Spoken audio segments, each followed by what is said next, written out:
Bonjour, je m'appelle Clara Daguin. Je suis née en France, mais j'ai grandi dans la Silicon Valley et c'est peut-être pour ça que mon travail est vraiment un mélange de l'artisanat et de la technologie.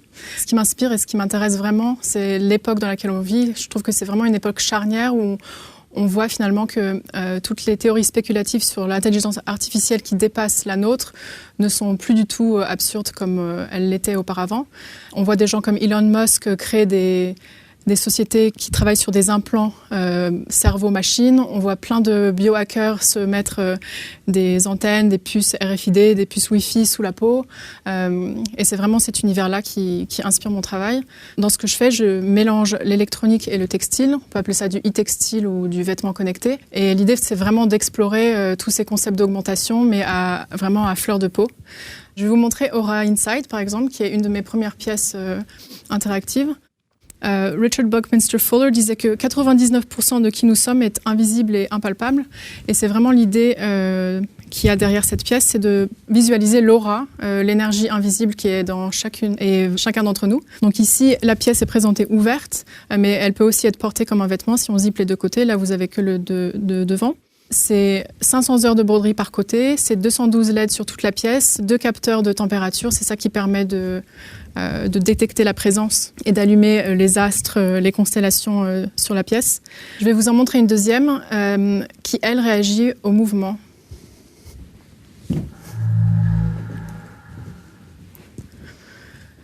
Normalement, quand on fait des pièces un peu expérimentales ou haute couture, on décline vers du prêt-à-porter. Ici, j'ai fait l'inverse. J'ai pris un bomber que j'ai dans ma collection prêt-à-porter, que j'ai augmenté en pièces lumineuses. Ici, l'idée, c'est un bomber qui voit tout ce qui se passe autour. Donc, il y a un capteur à 360 degrés, il voit tout ce qui se passe. Et c'est pour ça que la lumière, en fait, fluctue tout le temps. Normalement, quand il n'y a aucun mouvement autour, la lumière est plutôt blanche. Et là, vu qu'on est sur un plateau et que moi, je bouge aussi à côté, ça change les couleurs. Cette pièce a 142 yeux en porcelaine de poupées anciennes qui sont tout autour. Un peu une métaphore aussi du capteur qui voit à 360 degrés. Dans cette pièce, comme dans toutes les autres, le travail de broderie et d'électronique est vraiment fait en simultané, c'est-à-dire que la broderie est dessinée par rapport au circuit électronique qui, lui, est adapté en fonction du dessin de la broderie. Donc celle-ci détecte le mouvement et la dernière que je vais vous montrer est sensible au son.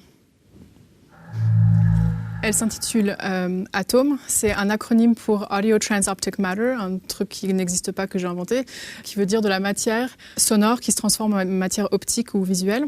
Donc son nucléus, c'est 5 kilos de perles. Ça représente une onde sonore, donc on a le graphisme comme ça. Et donc le capteur sonore qui est dans le col va faire réagir la robe en fonction des notes. Donc les notes basses vont faire illuminer le bas de la broderie et les notes hautes vont faire illuminer le haut de la broderie.